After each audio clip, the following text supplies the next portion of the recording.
Hey! Hey everybody, it's All Things 3D. Today is a special episode. It's our Friday episode on a Wednesday. It's November 26th, day before Thanksgiving 2014, and we are having a roundhouse of guests hopefully joining in on our podcast. Guest crashers. And it looks like we have a special guest coming from somewhere special today. That's right, Chris. I'm kind of a little bit under the weather, so I thought I'd get Buddy. You remember him from Elf. I thought he could maybe come in as a guest crasher today from the North Pole and kind of talk about what their plans are. 3D printing in the last couple of years has probably been a big item on their shopping list, to-do list, so I thought maybe he would know a little bit more than we would on that subject of what's popular. So let's see if we can bring him in here. Hey, Buddy, are you out there? I am. Gosh, he sounds a lot like me, doesn't he? Well, let's see if we can bring him in, and there he is. Hey, everyone, this is Buddy, and I'm out here at the, what is this place? The North Pole, and, I got my guys in the background there, and we're kind of working away, but he's right. 3D is really a big thing this year, and so I got a little bit of an insight of what's going to happen, and we'll take a look at it. So, yeah, back to you, Chris. So we're I'm Chris. This is your co-host, Buddy, today, and we're gonna talk about all kinds of exciting things that happen in the news first, and then we have a kind of a special prep for Black Friday, obviously the big tech holiday for all those people that want to go and throw down for the gifts before the holiday. We'll jump right in. One of the biggest things that I saw in the news was definitely the how NASA has completed their first part, which was pretty cool. What do you think about that, Buddy?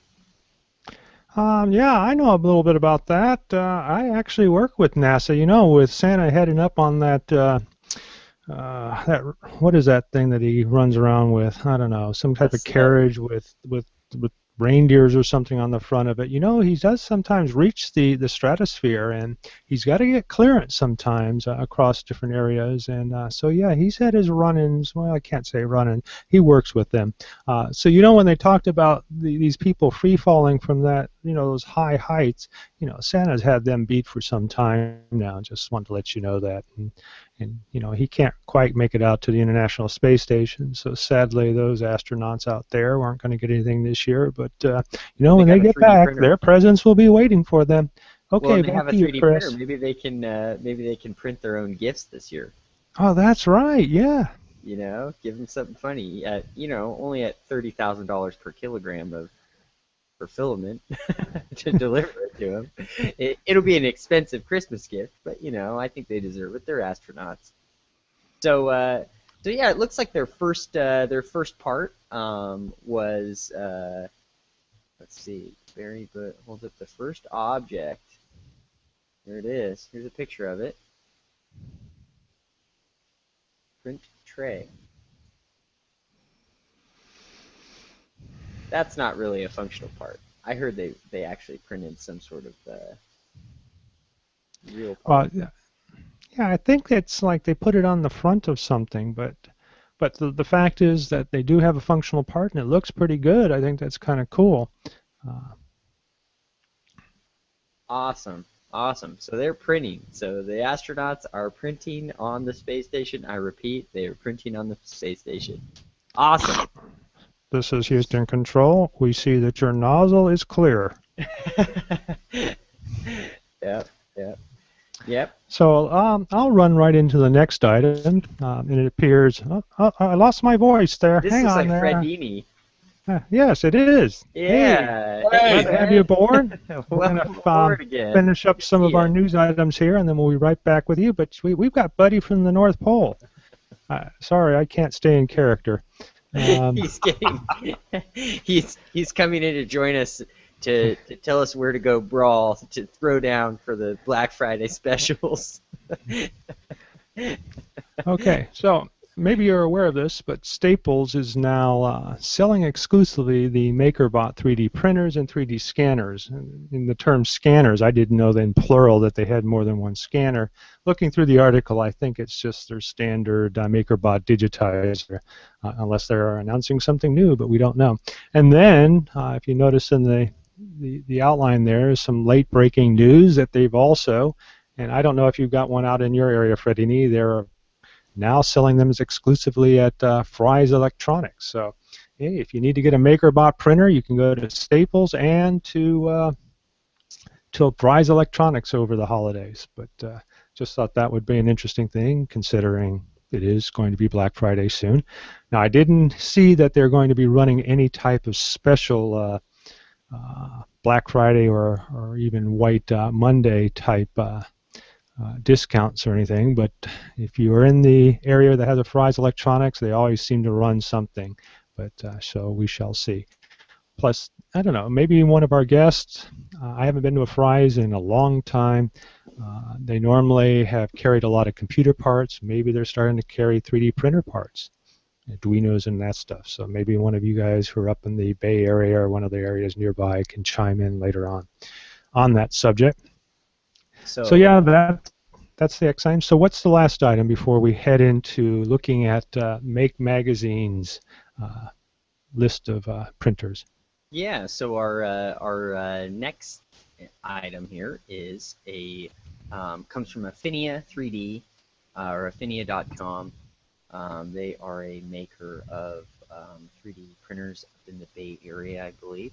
And they have a new 3D printer enhanced educators ebook they brought out to help get teachers and educators up to speed on kind of how they could teach their students the art of additive manufacturing. Yeah, that's actually their second book, but Afinia is well known in the educational market because they have a pretty reliable printer, and I think it's been available for about 3 years now, or maybe 2.5.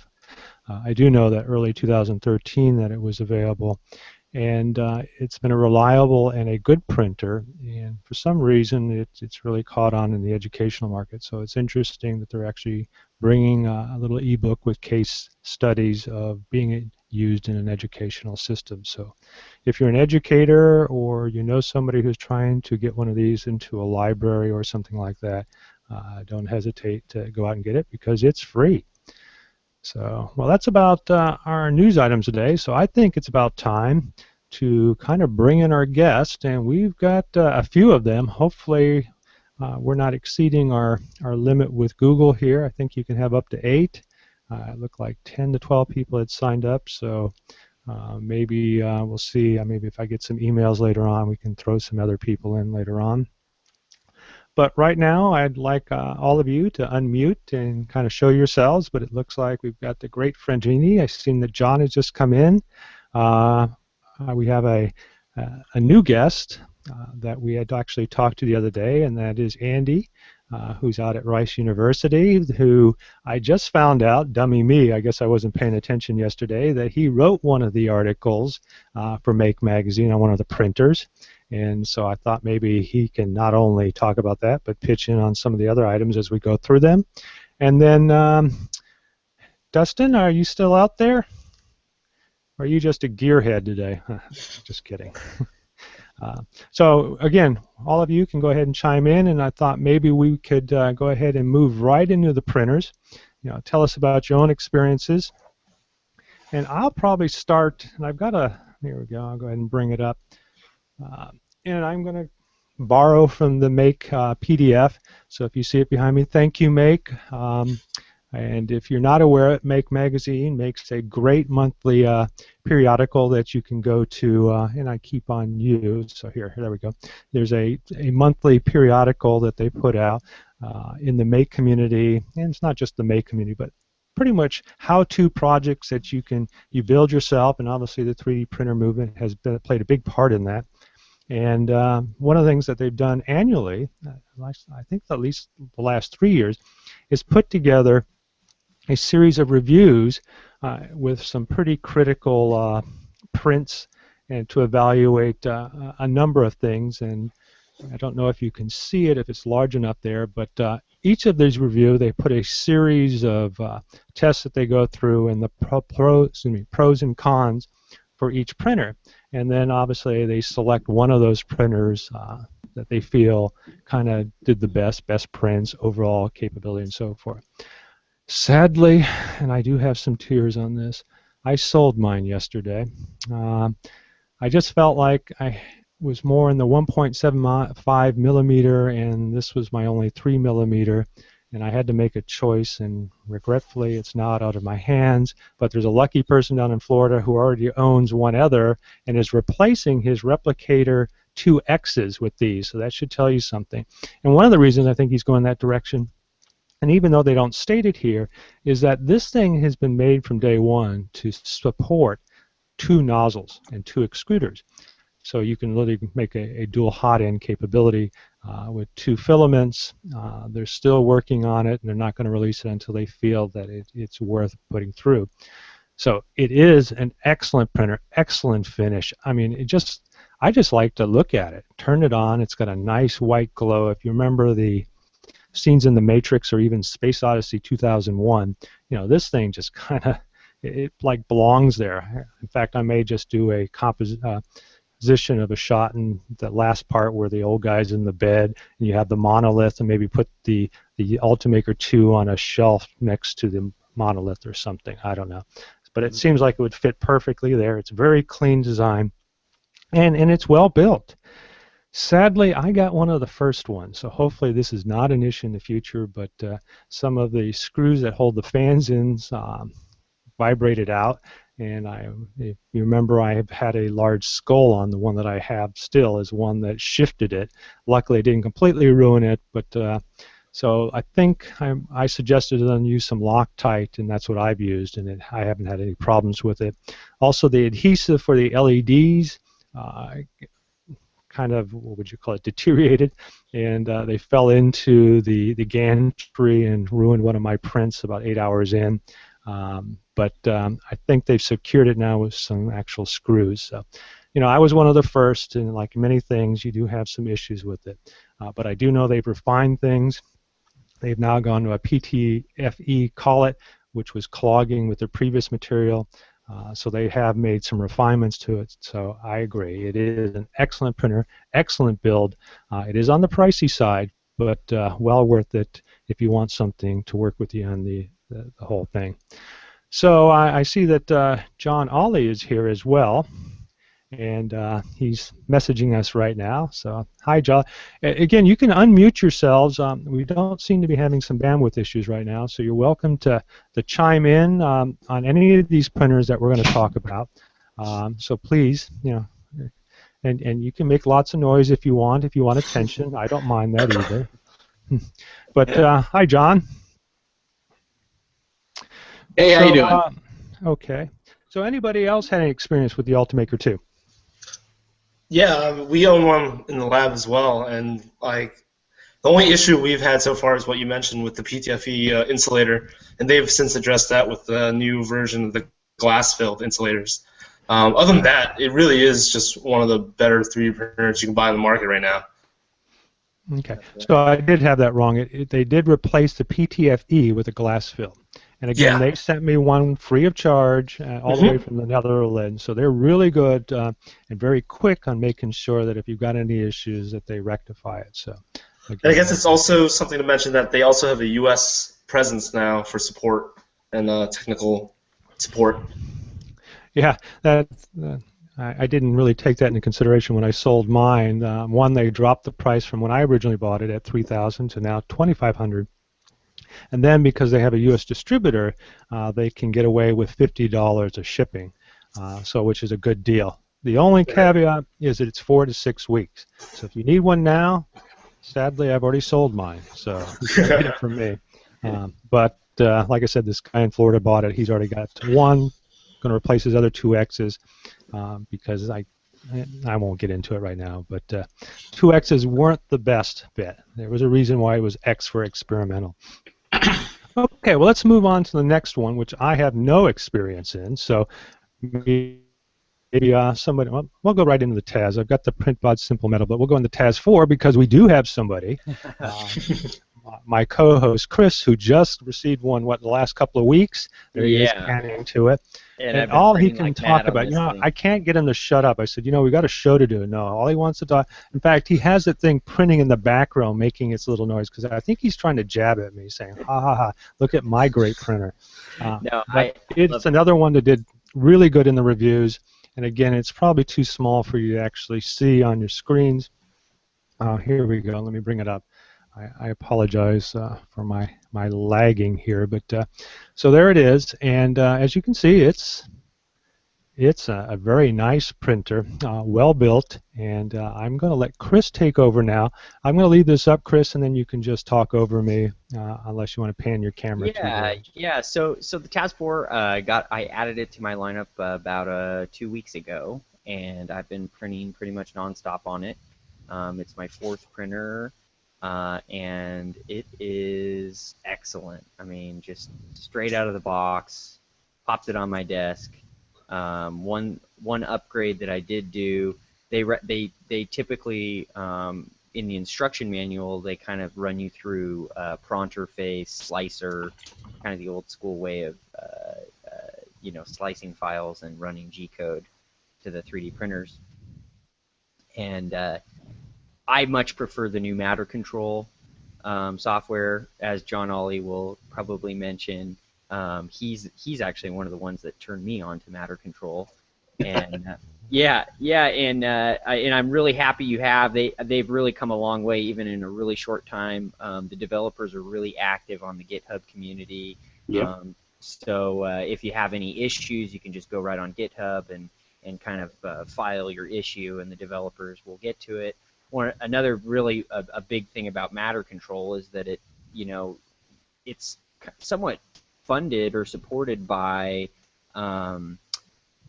Matter Geeks out of the San Diego area, and so they have like a click to buy filament button right in the program, and that kind of is Matter Hackers. Or Matter Hackers. Thank you. Yeah. And so anyways, the TAZ 4 has been a tremendous printer. You can print all sorts of materials. It's all set up. It's OpenLibre hardware, which OpenLibre goes a step beyond typical even open source. Not only do they make all of the files freely available, they make the development files freely available, but then they also make the documentation open source and freely available.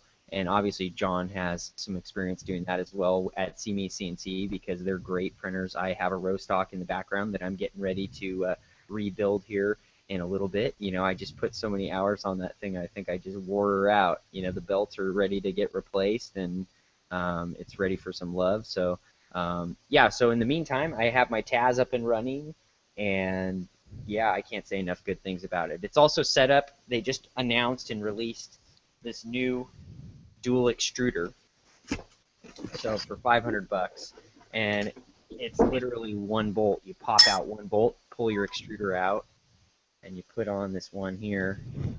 You can see it's got two. That looks like a tank. It's pretty awesome. Yeah, and the other thing is they call this the Flexi Dually, and it lets you print out of one side. You can print things like Ninja Flex and some of the other kind of harder to print stuff, and then the other side you can print, support material or another color or whatever.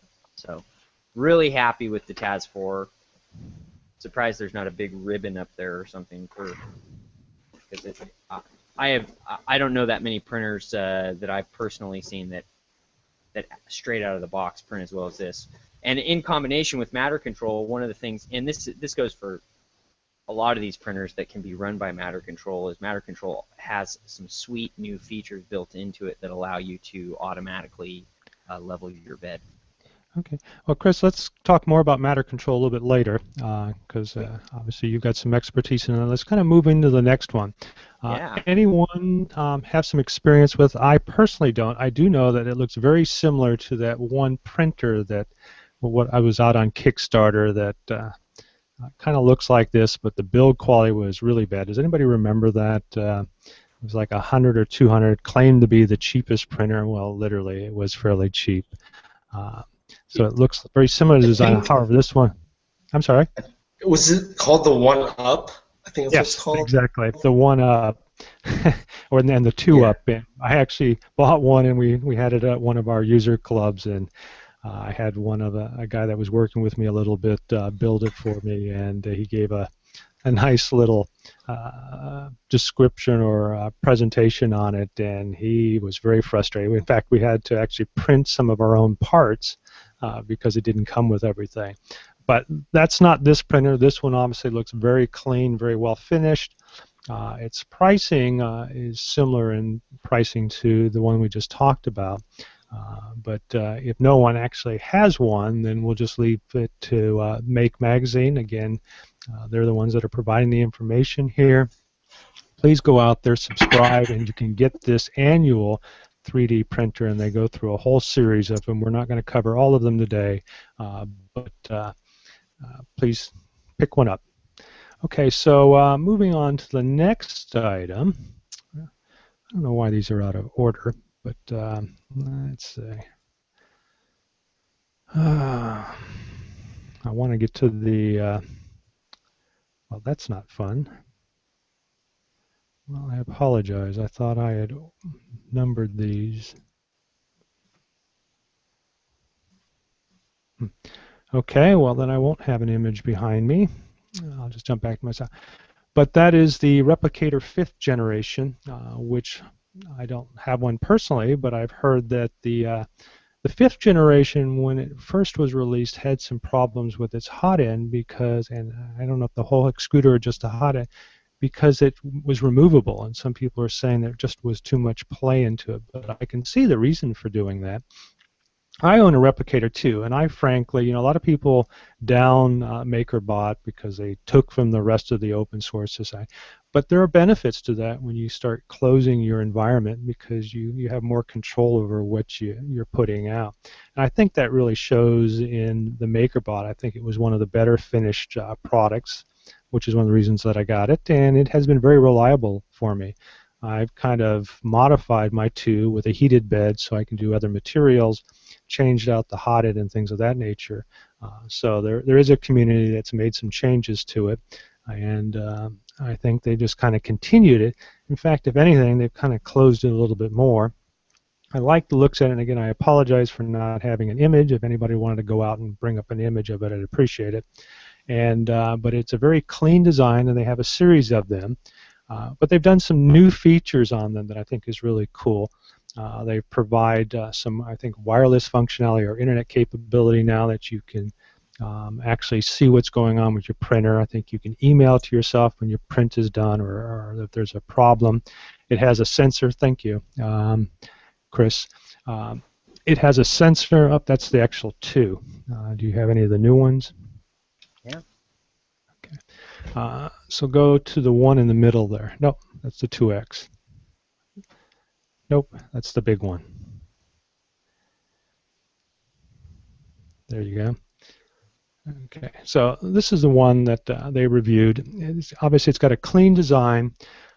Again, I don't understand the reason for not closing in the sides and putting shutters. I know that there was a lot of aftermarket, or not a lot, but a few that fully closed, and that's what I did with mine as well, because then you can maintain a more stable heating environment. But it is fairly clean. The open design obviously allows you to get at it from all different locations, but I think they should have closed it, especially since they're now with Stratasys, but maybe they don't want to eat up their upper market. I don't know. But the other features that they have in this, which I think is a no-brainer, is the ability to detect when your filament breaks. I've had it happen to me, and literally you've got a ruined print. This will pause, alert you, and then you can go back and replace it without actually ruining your print. I do think it's on the pricier side again. I don't think it needs to be that much, but there's a lot of features in it, so I can understand why somebody would bring it up. Okay, thanks, Andy. Yeah, if you've got to drop out, no problem. But if anybody's going to experience with this, I know that the great Fredini, Fred, has been working with the MakerBot replicators. Have you had a chance to work with this one? No, I haven't. I heard a lot of the same concerns about the bad extruder or issues with the extruder. It's just kind of a little pricey for me. I love the idea of the sort of web connectiveness and the app and stuff, but no, I haven't taken the plunge yet. Yeah, and I don't know if I will as well. And one of the other things that really concerned me about this particular printer is that they only do PLA only. I don't know if that's really a huge issue with all the different, and maybe we can have Dustin talk a little bit more about materials here in a moment when we get down to that area. But there are a lot of varieties now of PLA and reinforced with other materials, so I don't know if it's as critical to be able to print nylon or ABS. But when you're paying this much money, you would expect that flexibility. The other thing too, and not necessarily to say this one, but their larger one with the taller bed size, or larger bed size with a taller print size, is not only is it close to like $6,000, but it only prints in PLA as well, and it's only one extruder. And I think at that price range, it should be a little bit more competitive, more materials, as well as having dual extruders. So, well, yeah, I think they can afford. They can get a little bit of a premium MakerBot because they have built a little bit of a name and their distribution. So now you're seeing them in Home Depot, and like we just covered, is Fry's and Staples. You're seeing these machines. So they have distribution. So that's another reason that you'll be paying a little bit of a premium. Yeah, but it seems a little more than a premium, especially on the larger one. This one, I think, yeah, it's with the other premium devices. It's the larger one that seems a little bit pricey, and they seem to have a different sales force that handles that. So let's move on to the Zortrax M200, which also reviewed really well. And again, it's a box or Cartesian-based printer. And it looks like it could be very easy to fully enclose it. Just put some paper on the sides if you want to be really cheap about it, but it would really be easy to make some plexiglass and a door with hinges and fully enclose that. The other thing is that it is, I wouldn't say on the pricey size, but it's what is it, $1,900? Or I'm sorry, what do we? Yeah, $1,900. So it's competitive with the others. And they did really well. If you notice, if you can see the numbers of the print scores, they're, the higher the number, the better. And if you notice, it's got a lot off to the side there. But it then identifies that there is a lot of noise in both the X, Y, and the Z resonance. So if you're hoping to get a quiet printer, this might not be it. And then it shows you down in the bottom, if you can see it, what they printed with it. And they tried to create an articulated robot as part of their testing process. And so you'll get an idea. And it did a pretty good job. So if you're looking for something a little different, this might be the direction to go. Anybody out there have any experience with this printer? Never even heard of it. Crickets. Yeah, Well, I don't think too many people have it. Yeah. Well, what's kind of nice about Make, they do go out there and find the obscure ones. And another thing that's important, and this is how I noticed that Andy had done one of the reviews, they get people from around the country to. It's not just one person, and I think that's kind of nice to write these up. And so if you get a chance, give a shout out to some of the reviewers for these particular print reviews. Okay, so we'll go on to the next one, and I'm going to just jump to Chris while I find the next one, since they don't seem to be in order. I guess we're on to the Ditto Pro. Yeah, so I will find the Ditto. One that I don't even know if, I don't know if I've ever even heard of the Ditto Pro. Yeah, I didn't even know about the Ditto Amateur. Here it is. Well, easy for beginners, plus attractive, affordable, and tinkerer friendly. Wow, well, it's a good-looking machine. It is a good-looking, but the build size isn't that dramatic on it. But it does seem a clean design, and more along the lines of the Ultimaker 2. And what do we have for a price there? what about 1900, 1899. So again, that seems to be the price point right below 2,000. So I guess if you're going to look at any of these, one, see if you can get it cheaper than that, or if you've got an educational system you can go through that has to lean to a particular product. But keep that in mind. But make sure that you get the most for your money, and most importantly, reliability. Some of these printers are new on the market, and you don't really have any reliability factors behind it. MakerBot has a track record, Ultimaker has a track record, and a few others that we're going to get into also have track records. So just kind of keep that in mind.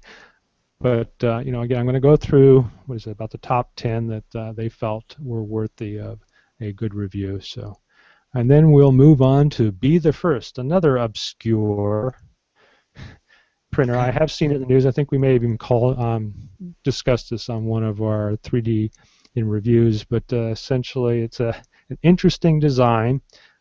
Fully encapsulated, I don't know what you would call it, but they have the spool inside, and there's a couple of other printers out there, and I don't know if we'll actually talk about them, that put their spool inside, but it has a carrier that is limited to one particular spool size, and I think that would be the case here.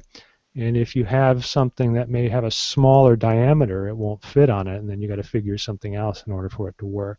So there needs to be a little more flexibility, but it does keep it all contained in one area. Now, if that's a standard spool size, that's kind of a hefty little design there. I mean, it's at least 6 to 8 inches. Would you agree? Yeah, something. I mean, it looks it looks like a standard spool to me. Yeah.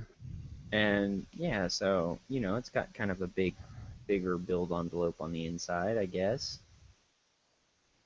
Yeah. Yep. But again, this is, I wouldn't say an obscure, but it looks like it's one of those that was just released recently that they got their hands on. Not to diss this design or anything, because I mean, obviously looking at it, it looks like a pretty cool looking machine. But one of the things that I look out for when I look at a printer is scalability. So that's one of the things I like about John's machine, the Delta, the Rostock and the Rostock Max, and the TAZ 4. Some of the things that I looked at when I was shopping for printers is if I needed to scale it up, is it possible? And so like I look at a printer like this, and that's a great printer for your desk, but you're not going to be able to scale that up without some serious manufacturing kind of hiccups. Whereas like the ones that are built on open rail systems or anything like that, you could typically scale them up pretty easily. Hey Fred, go ahead and turn on your camera, and you're welcome on. Since we have only about 5 in the our guest list that are actually in there, you're welcome to turn on your mics and go ahead and chime in whenever you want. So I apologize not getting right to you. But Fred, you had a question about spool size not being standard. Oh man, I just want to rant about the lack of a industry standard for spool sizes. They have all different sizes. They have all different inner diameter on the middle thing, and MakerBot now I don't even buy their filament because I can't afford their stuff, but they have like 3 or 4 sizes now with their spools. Like, come on, industry, let's pick a standard and go with it, man. Seriously. Right. So you're saying even MakerBot is carrying different spool sizes or diameters? Yeah, they have like a tiny half-size spool for their new tiny printer. They have these big, wide, flat ones, and then they have the giant ones. And I want a good source for 5-pound rolls too, man. I need a good source for 5-pound rolls. I'm working out John's Rostock Max. I'm maxing that thing out. I'm building a Rostock Max with 28-inch print capacity here. Ooh, see, that's what I'm talking about, scaling that puppy up. I need a 5-pound roll standard, but I mean all different shapes and sizes on the spools is bumming me out. Yeah, I think the only Yeah, people that really have a standard on the 5-pound spools is Ultimachine. There's not too many people that sell the 5-pounders anymore. so And just, are you on the Death Star, John? That was a Looks like you've joke. got- One of our community members sent that picture to me, so I told him I'd make it my avatar for the year. Yeah, well, I like it. It's great. So I'll get you a green screen and then get you some backdrops, and you can hang out with us out on the Death Star. But John, you had some links that you were sending to us about some particular manufacturer standardizing in spools. Was that a joke, or are you serious that there's No, some? I think it ties in with the Universal Filament ID stuff that a lot of the open source guys are working on. But Rich Rap from the RepRap project, he's trying to create a standardized spool that could be printable, so people could refill their own spools. So they wouldn't necessarily have to get a new spool every time they got material. The spool would separate in half, you load it and put it back together, or get manufacturers on board to actually produce spools in that size. Very cool. Yeah, I think that's good. In fact, you know what's funny is that when I was packing up the Ultimaker, in fact, I made my own custom spooler. I don't know if you're familiar with the Ultimaker, but it feeds from the bottom, and many of these printers put a little, what do you call, a hub off the back of that you put your spool on, but it still provides, in my opinion, too much of an angular movement of moving that into it. So I like to have a straight shot, so I either come from above or I come from below. And in the case of the Ultimaker, you come from below, so I created a spool system that literally just consisted of a rod on two support systems, and then I could easily put it on there and run it straight up, and I found that works a lot better. But in doing that, I got kind of spoiled because I realized that my 3mm spools all had different diameters. So when I tried to put it on the Ultimaker 2 itself, it wouldn't work. So because the actual diameter for the spool is larger than the one that I had. So yeah, it was frustrating for me as well. So let's move on to the next one. And I want to bring this one up because I think this one was actually made in France, and we talked about this one before.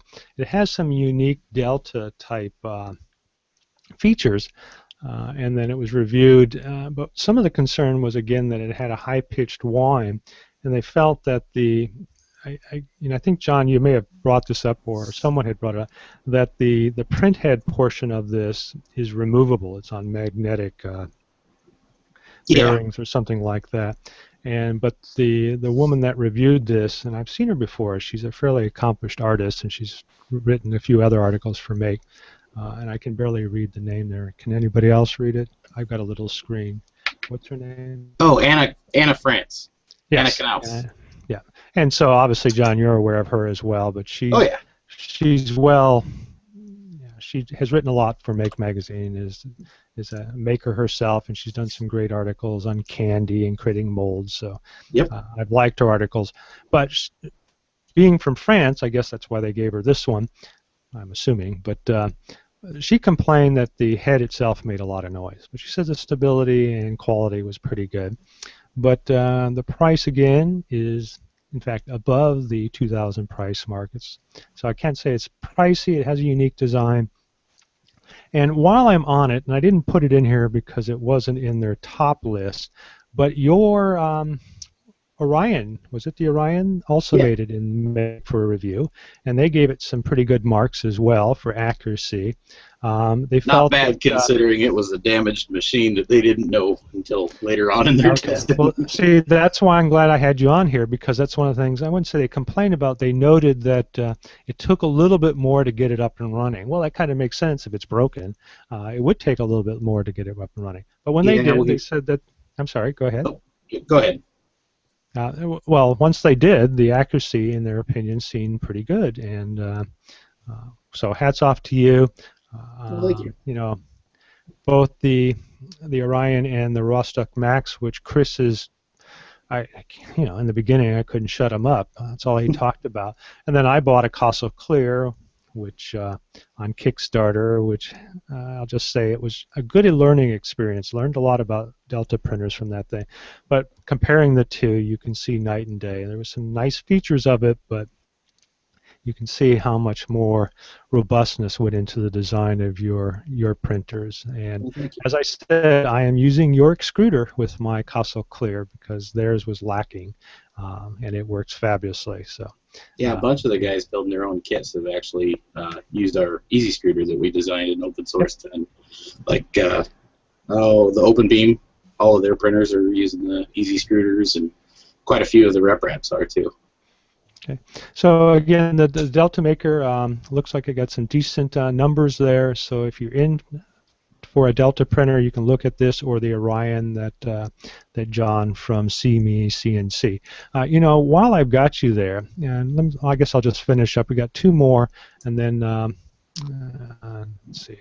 Actually, look, we do. There's your CMC. So if you're looking, there's the Orion. You want to talk about it a little bit while I find the next one? Oh, sure. Yeah, it's our all assembled, ready to go Delta. It's $12.99 right now. We got some sales coming up this week also. But it has a 6-inch round build volume by a little over 9 inches tall, and heated bed, LCD, SD card, pretty much all the features that you could have on a 3D printer for your desk.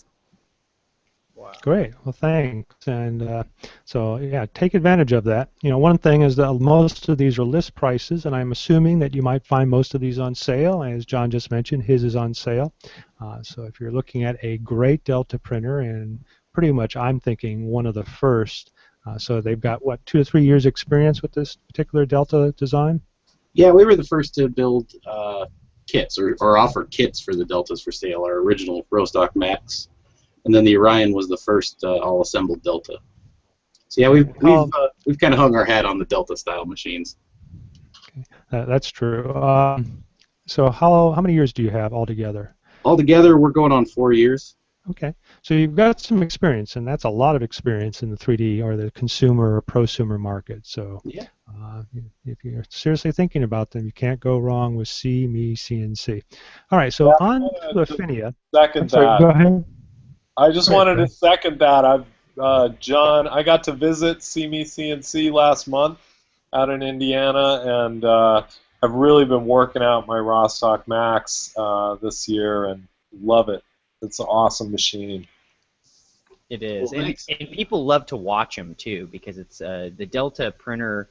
You're getting exposure to a totally different style of robotic where you have these 3 linear axes working together all the time, up and down, versus the typical Cartesian coordinate system. So it's fun. It's like it's definitely I highly recommend it for like maker fairs and stuff because they're just more fun to watch too.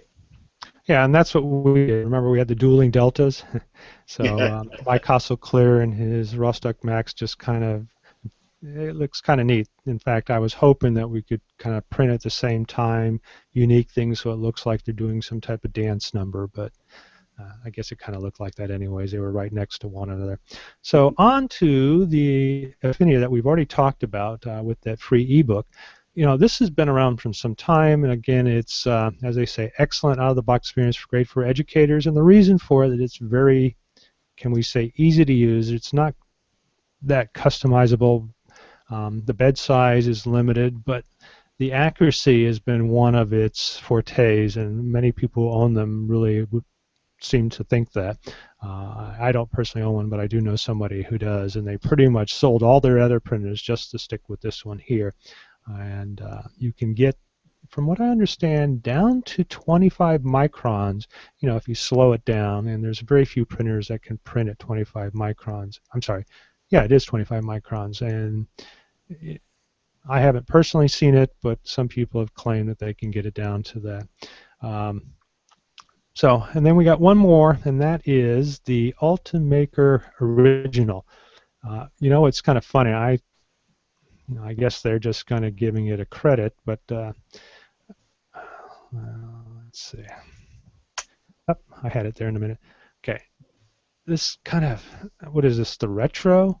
I don't know. A lot of the earlier printers were made out of this material. What's the material called, Chris? I think it's just like an MDF or like a melamine or something. Melamine. Birch plywood. Birch plywood. There you Yeah. go. Ours are made out of the melamine. Okay, so even that, I think their new Ultimaker 2 parts of it are out of melamine, and then they also have the acrylic sides. But yeah, so if you want a retro style printer, they identify this as a kit printer that has a lot of flexibility, and I would have to agree.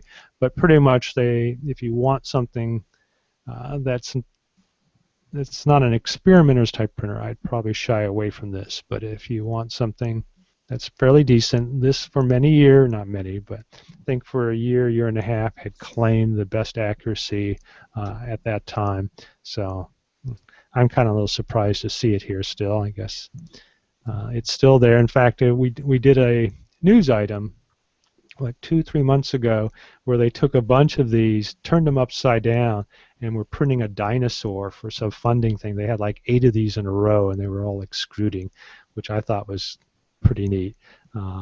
So kind of neat there, and obviously because they're versatile, you can do all kinds of things with them. All right, well, that covers our printers, so let's kind of get right into the materials. And we've got Dustin online, who's probably been patient. Hopefully he didn't fall asleep on us.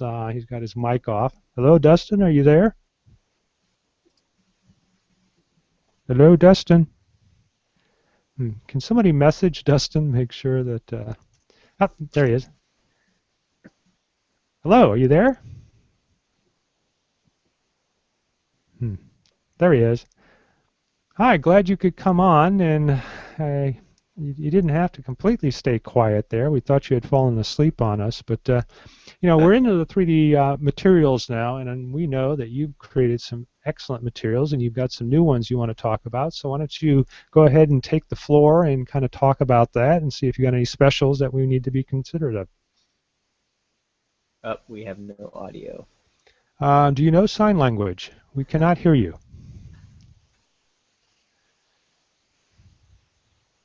So while we're waiting for Dustin to come on... Yeah, we can hear you. Yes.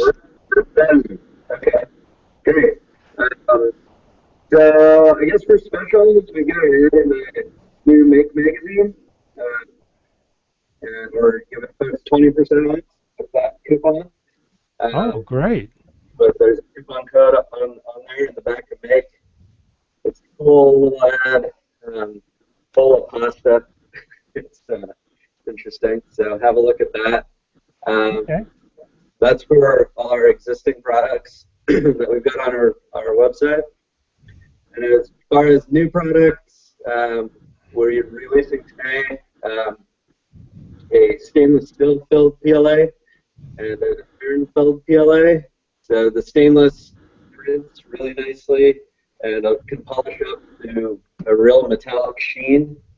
I'm looking for a print right now, but I think we took them all to an event last night. I think Alex is going to go grab some.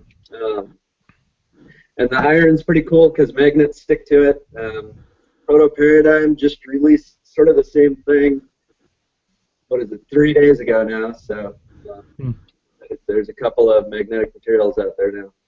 Wow. Yeah, I can just imagine all your material manufacturers out there. It's like the old West again. You got your 6 shooters and your what's the 2 families that factions that shot it out at the old corral? I don't know. I have that picture in my mind. Yeah. Yeah. Maybe I shouldn't. Sorry. I guess Elf shouldn't think so violently. We're going to try and keep it civil. Well, things for the most part, but we've been working on this for a while, so we're going to go ahead with it.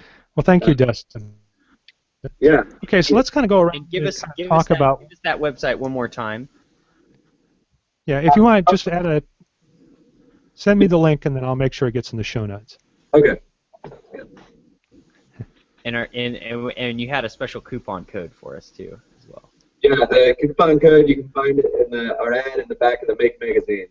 Okay. Okay, well, there. Another incentive to buy that Make magazine, which is out on the store shelves now, I guess. So everybody's had some experience in this crowd in doing printing with materials, and I'm going to start with Fred because, Fred has printed a lot of stuff. What would you say, miles by now, Fred? Definitely miles. Yeah. Definitely, I don't know. I lost track. I always tell people my Luna Park project is over 10,000 hours of printing, but I don't really know.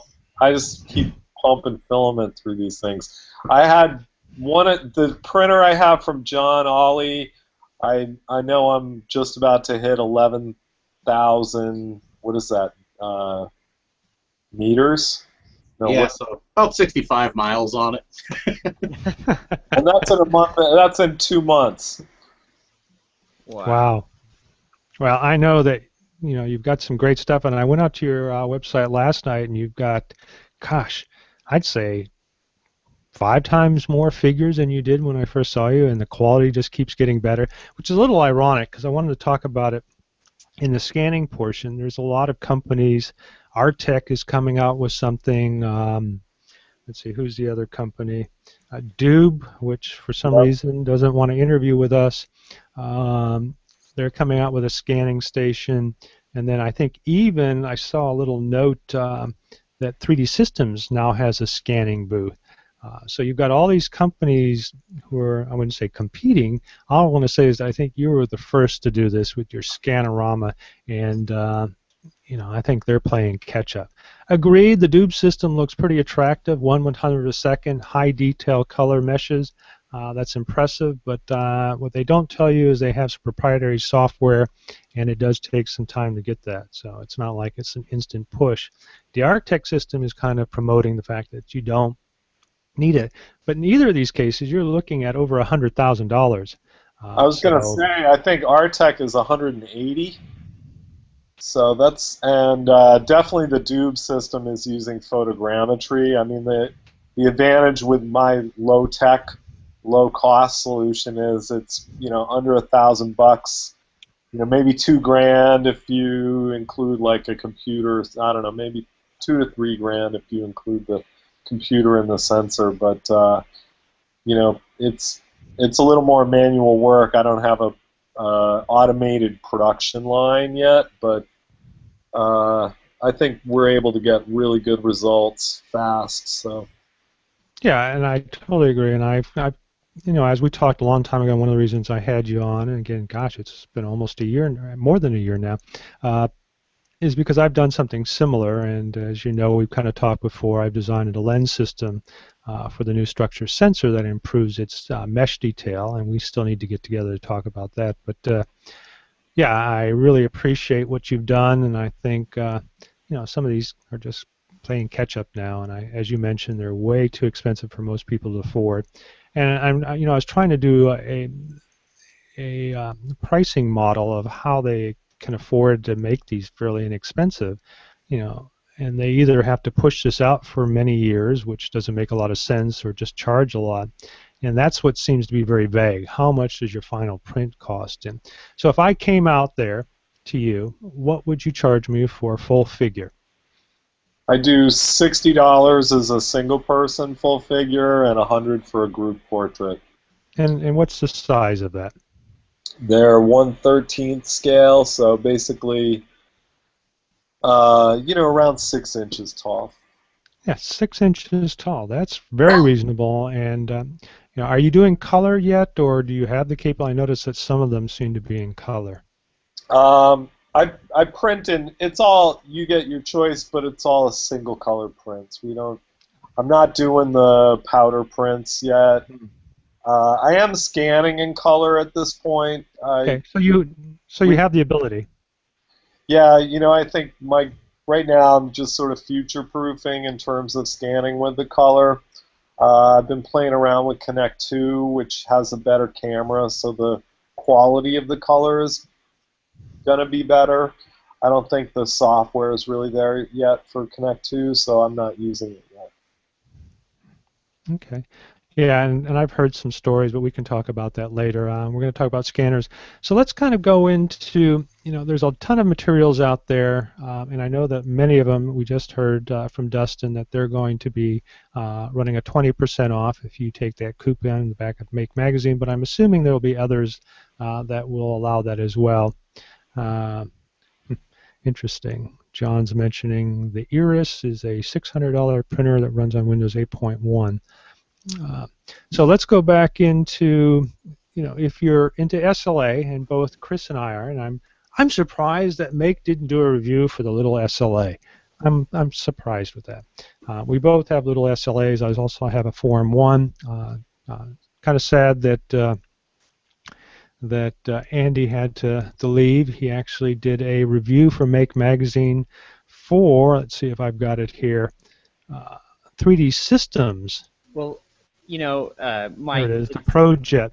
Go ahead, I'm sorry. Let's. ProJet 1200, and for us to talk a little bit. What's funny is that this thing is like $6,000, was it $4,300 or something like that. It's obviously a little more pricey than the Form 1, and the build size is smaller, but it does print pretty good, and so I was hoping to get more feedback from him on why he wanted to use it. See you later, Fred. And he had to bow out. A lot of them had some technical issues, so maybe we can catch up with him later. But just keep in mind there are other options besides the Form 1. There's plenty of SLA DLP projector type printers that are coming out as well, and so just keep your eyes out for that. As mentioned, Brad couldn't make it today, but he has the little RP that sells for about $500-600. You have to include your own DLP projector, but you can find those on eBay for a really good price. So let me just chime in for a second, because the little RP is not yet retail available. It was a Kickstarter. They, Mike and I were lucky enough to be on the beta program and get a couple of these units before the Kickstarter, but he's still delivering the Kickstarter units. Then after the Kickstarter, he's going to be delivering he's going to have a retail version. So that's probably why Make Magazine doesn't have access to Little RP, because it's not actually out there. I talked to Brad yesterday, and he is actually planning on coming out with an all-metal version coming soon that he hasn't quite announced, that is he's going to be selling through a distributor. So that's kind of who's this, Brad? Yeah, Brad. Good. Well, that's good to know. So keep in mind that there are plenty out there, and if you go back to some of our previous podcasts, you can see that. So on the scanners, and the reason I brought that up is that there are a few resin companies. I was hoping to have Made Solid on with Brian. We also have Maker Juice, and there's one other which I can't think of now that provide resins.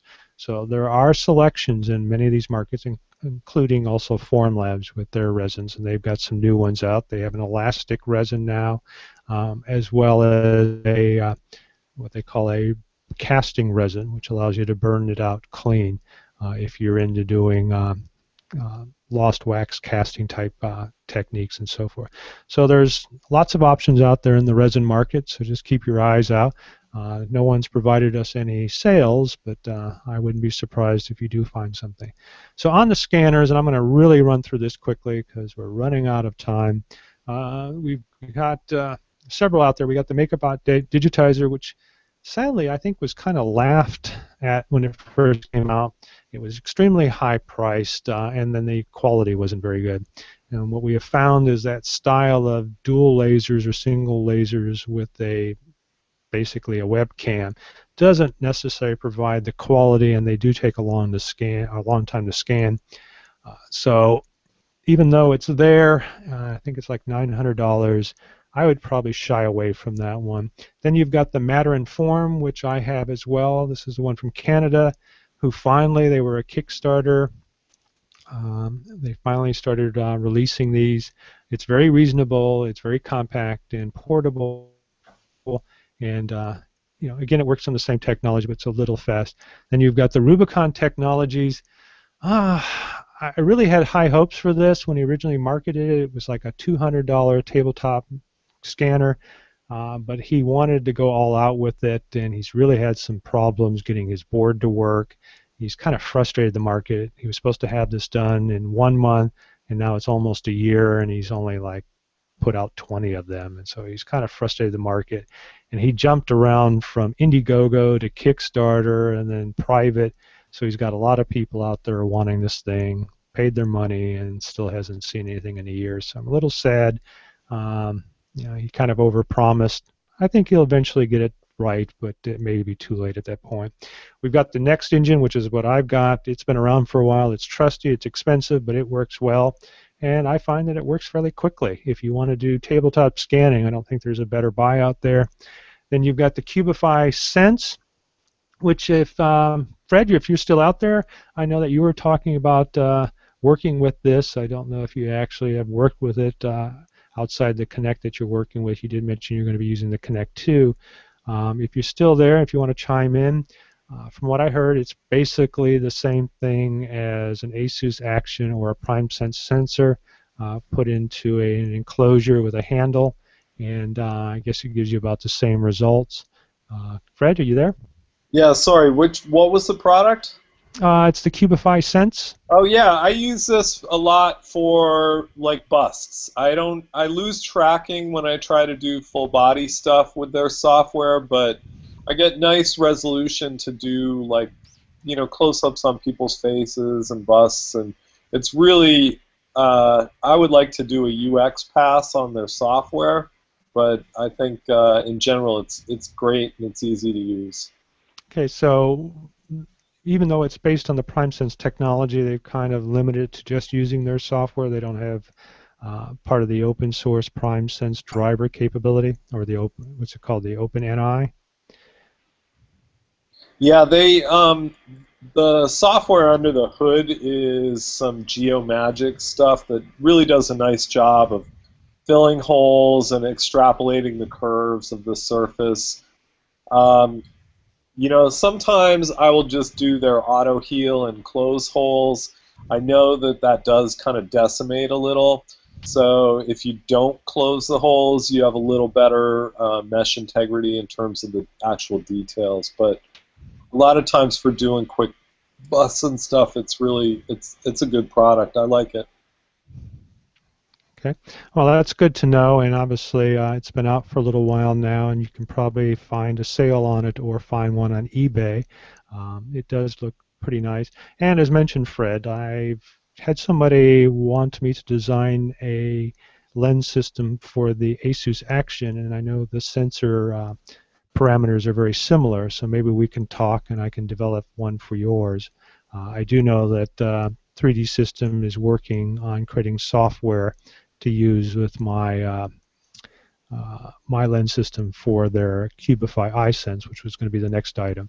So if you're wanting something more compact than the Cubify Sense, you can look at the occipital structure sensor or the 3D System Cubify iSense, which is licensed from them. And this is a very compact PrimeSense sensor in a package with its own battery and its own USB port that of all of them can be tied directly to an iOS device like an iPad Air, and you can do your whole scanning from that. And it does a fairly decent job, and you don't require a computer, so if you need a very portable function.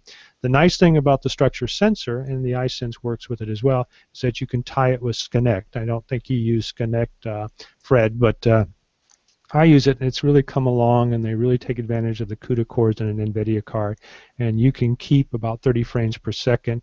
The nice thing if you use the structure sensor is that you can scan via Wi-Fi, so you have no cables, which is wonderful, and you get like about 30 frames per second. So maybe we can talk about that and give you a little more information, Fred, if you want to look at that.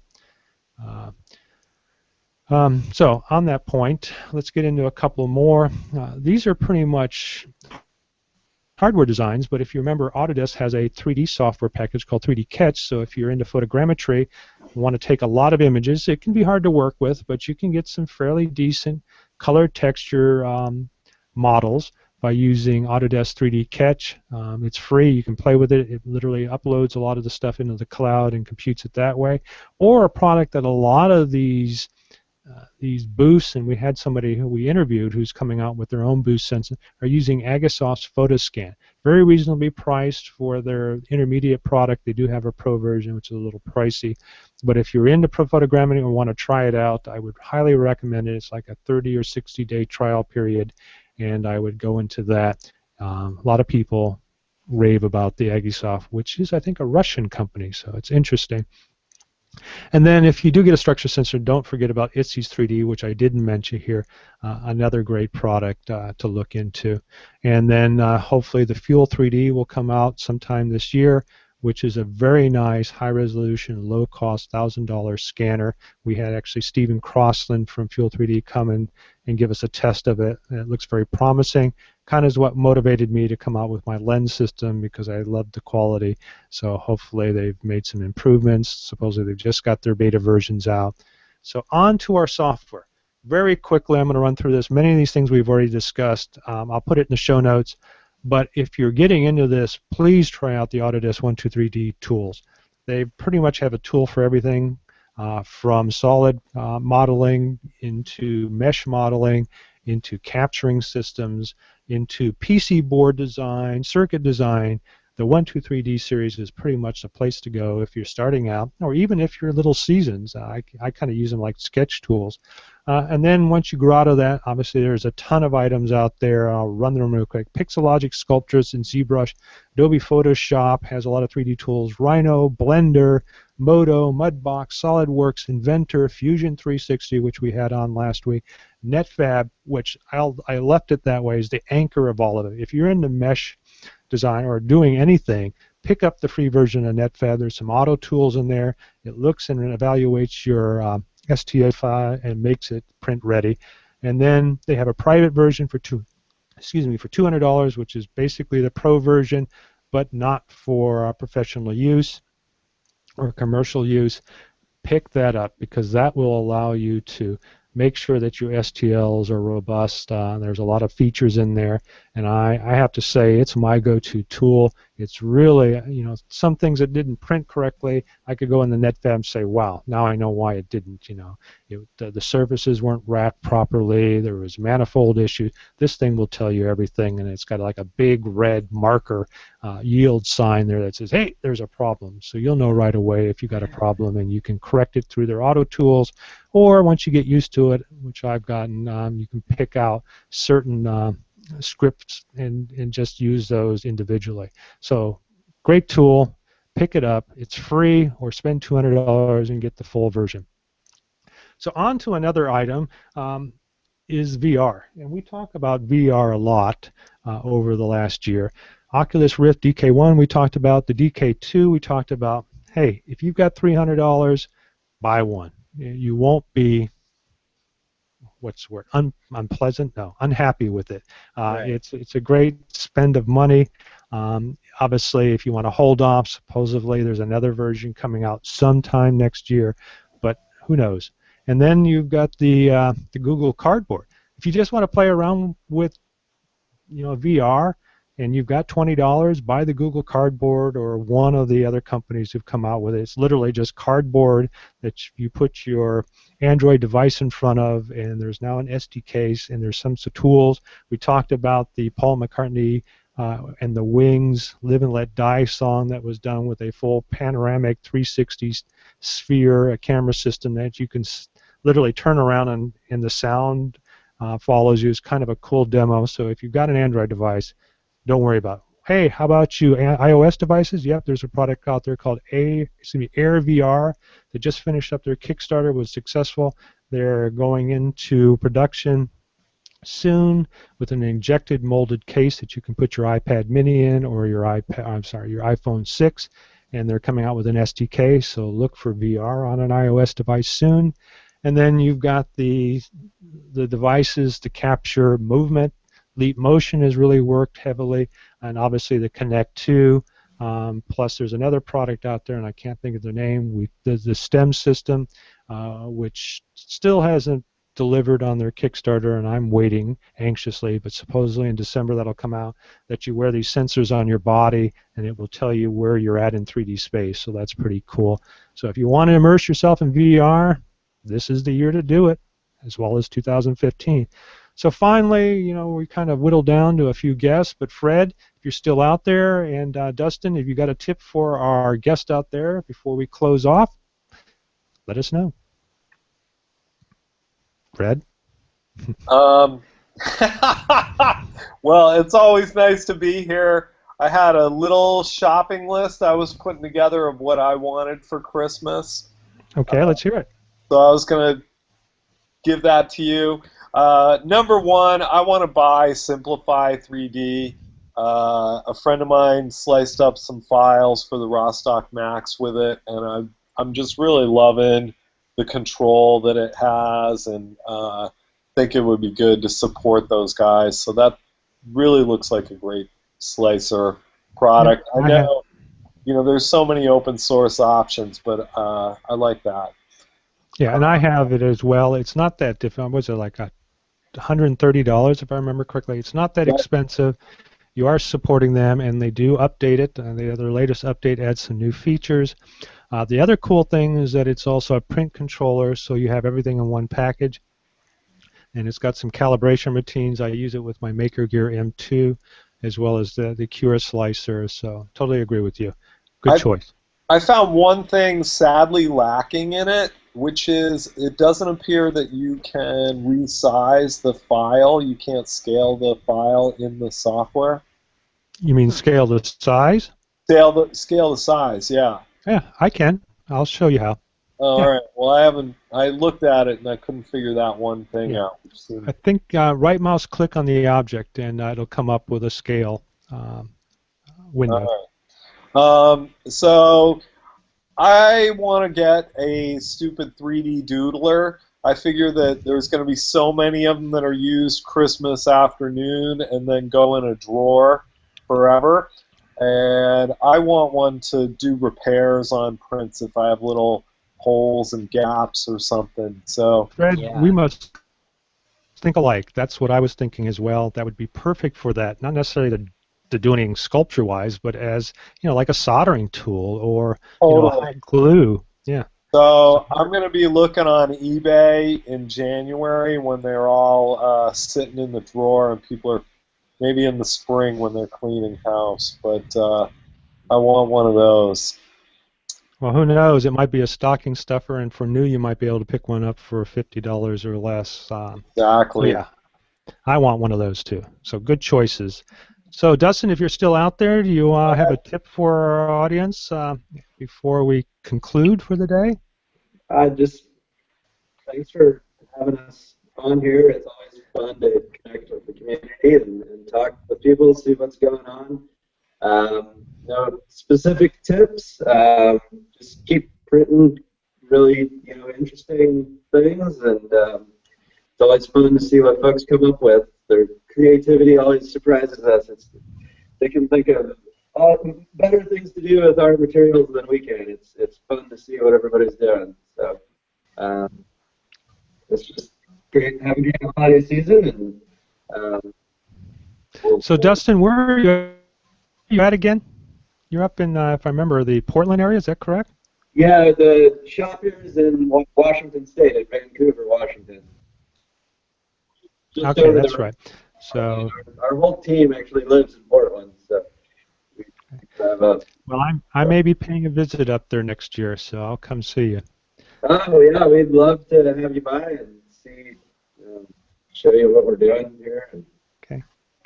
Well, great. Well, thank you, Dustin, for coming on. And then, so finally, we kind of briefed it quick. I'll go back to, there are different slicers out there.